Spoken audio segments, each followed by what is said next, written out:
line for the Conch General Store and these two guests seated there. The props, I put them there. Anyway, this year our general store was founded by Beauregard. Now Beauregard was said to have stocked our store with everything from soda pop to poppy seed. And that's why when you go inside, you're going to find a little bit of everything in there. So if you have forgotten anything on your travels, Beauregard would have it for you. Now, it's also inside where you're going to see another very important element of our story come to life. Because as you know, stories have to have certain criteria. You have to have characters, which we're starting to learn about Trumbo and Beauregard, but you also have to have a believable setting. Now here at Walt Disney World, our stories are a little bit different because they are designed for you to experience them, to be immersed by the sights, sounds, and smells when you experience and walk into these stories. So when you go inside to the general store, you do like up and around into the rafters, you'll find what our story has in common with the film The Little Mermaid. Any guesses as to what that could be? What's that? I never looked. Never looked? Any guesses? Very good. So, you remember in the film The Little Mermaid, Ariel has her collection of gadgets and gizmos aplenty, and who's its and what's its galore, right? And if you want thingamabobs, anyone know how many she has? Yeah, but who cares, right? No big deal. Yeah, that's right. So, inside the general store, you're going to find our collection of gadgets and gizmos aplenty, and just like Ariel, they've been procured from what? Shipwrecks. Shipwrecks is correct. So remember how she found the dingle hopper in the shipwreck? And, all right, well, inside the general store, you're going to find a collection of artifacts that were salvaged from shipwrecks because salvaging from shipwrecks, or what was called wrecking, was the #1 way that the people in the Florida Keys used to make a living. Now, they were having about 1 shipwreck a week off the coast of those islands, so that was one of the reasons why it was able to keep them, well-to-do.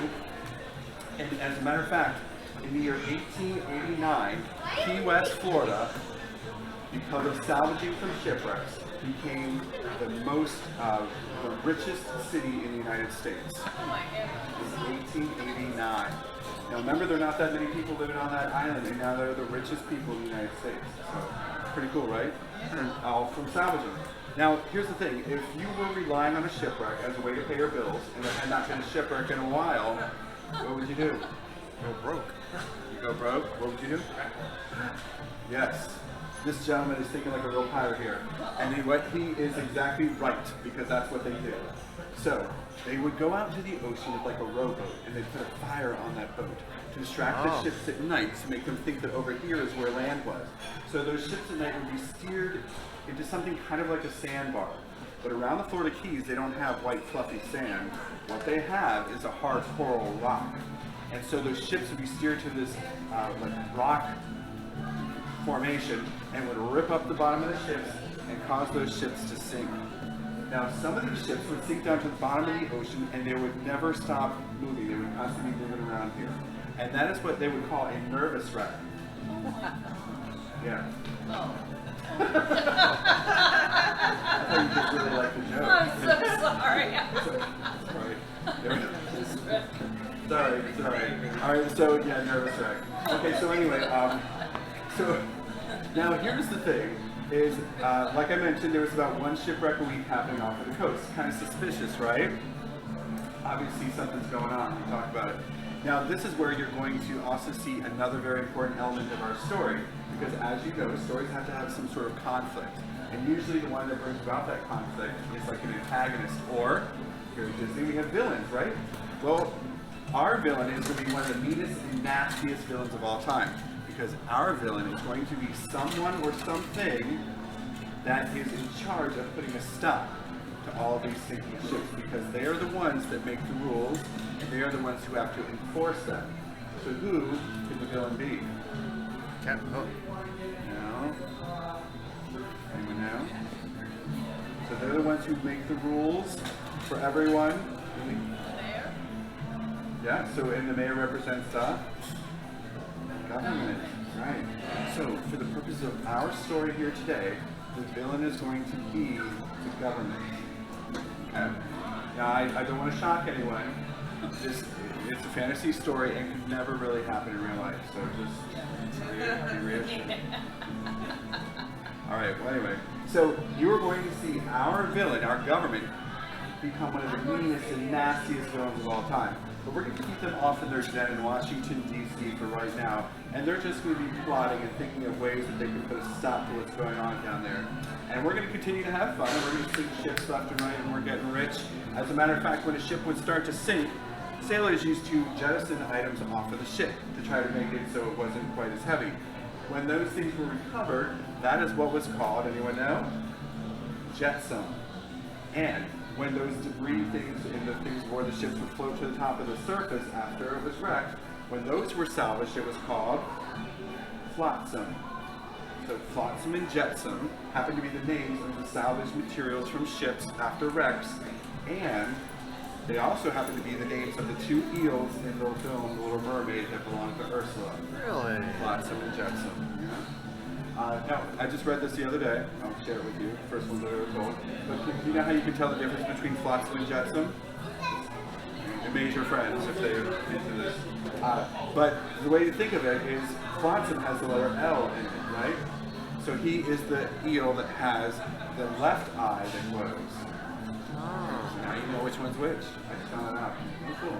I really never cared, but now you know. Anyway, so flotsam and jetsam. Now, these salvage things that you see around the resort were procured from our interior decorator for the island of Conch Flats, and her name is Miss Vicky. And she had an eye for design, and she had arranged these artifacts into little vignettes and little collections. What's unique about this collection is something that's also very prominent to Walt Disney World, and that is when you see collections like this, when Disney builds its resorts and attractions, where do you think it goes to get things like this? With the ocean. You are right, because they go to get the real thing. And the reason why they go to get the real thing is it adds that little extra layer of believability and authenticity to our story. But the real reason why is it's cheaper than trying to make it. Oh my god. So they go get the real thing.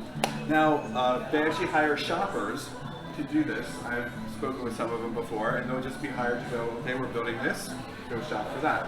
And they'll buy a bunch of things. Kind of fun, right?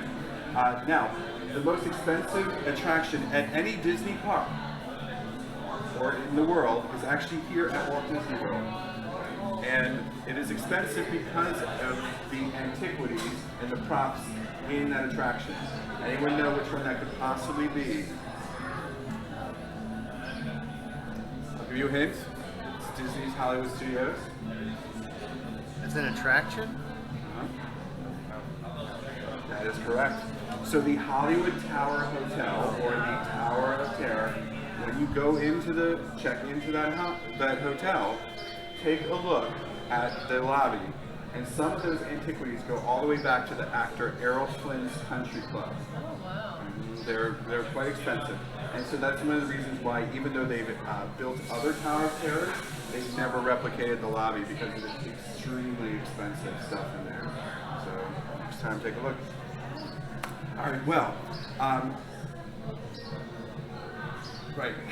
So right next to where you can find Beauregard's store, Miss Vicky, not only did she help out Beauregard, but she came over here to Olivia Farnsworth's house, because this was her best friend. Now, Olivia Farnsworth is one of our most famous residents in all of Conch Flats, and that's because of the fact that she loved to serve food, and she was always cooking. She cooked so much and so often, you would smell these beautiful and amazing, delicious aromas wafting around the island.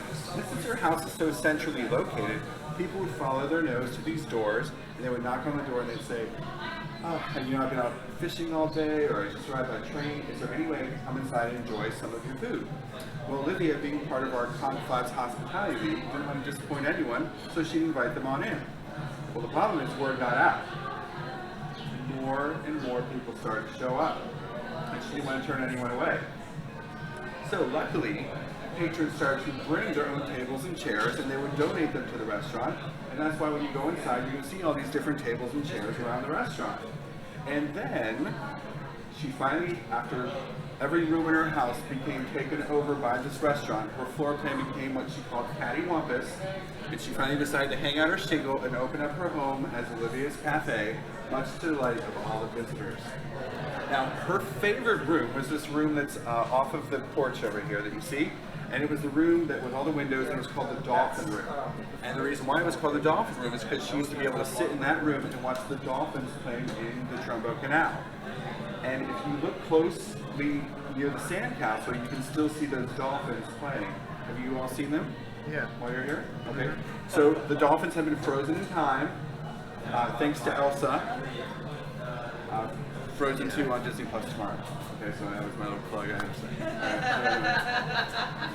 Anyway, I get that in there. They're statues, by the way. Okay, so anyway, also in the back of the restaurant, one of the characters that was actually here for our guests to take pictures with when the resort first opened up was the gentleman by the name of Captain Wahoo. Now, Captain Wahoo used to hang out in a very far back booth, and he was kind of like Norm on Cheers, you know? Always here. And so people used to say, hey, can I sit with Captain Wahoo? And they would find that he always had some interesting story to tell about life on the sea. And also, Olivia liked to keep him around because he always gave her the first choice of food first choice of like fish or catch so she could serve it in the restaurant. So simply put, when people used to ask about who was that guy sitting in the back of the restaurant, Olivia used to say, that's Captain Wahoo, and I like to keep him around because of his fishtails. Anyway, so he was really here, and if you look into some of these pictures here with our guested members, or what we call our family album, you'll see some guests seated with a gentleman with a hat like this, and one of those blue and white striped shirts, and he's actually a mannequin, and that was Captain Wahoo. All right, so if you see people with a mannequin, that's Captain Wahoo. Now, right next to the podium, we even used to have a mannequin of Miss Vicky, and she would be standing there waiting to greet you when you would arrive at Olivia's house. Now, around this area, you used to find Tabitha. Now, Tabitha was the cat that belonged to Miss Vicky, and Tabitha was said to have been as lazy as a summer's day, as most cats seem to be, I think. And so Tabitha would be hanging out over here, and so people, when they would arrive, they'd kind of be looking for her, and they would know once they see her that they finally arrived here in Pond Flats, and their vacation could begin. And so that's why, to this day, when you arrive at our resort, take a look into the mural behind the front desk, because Tabitha is painted into the mural to welcome you home. Now, a lot of people are also noticing these flags that you see along the water, because each one of those flags is a different letter of the alphabet. And it spells out a message to anyone coming to the island, and sailors would use flags like that to send messages to each other before the days of radio and technology. And they still use them to this day. So we're going to head over there right now to decipher that message.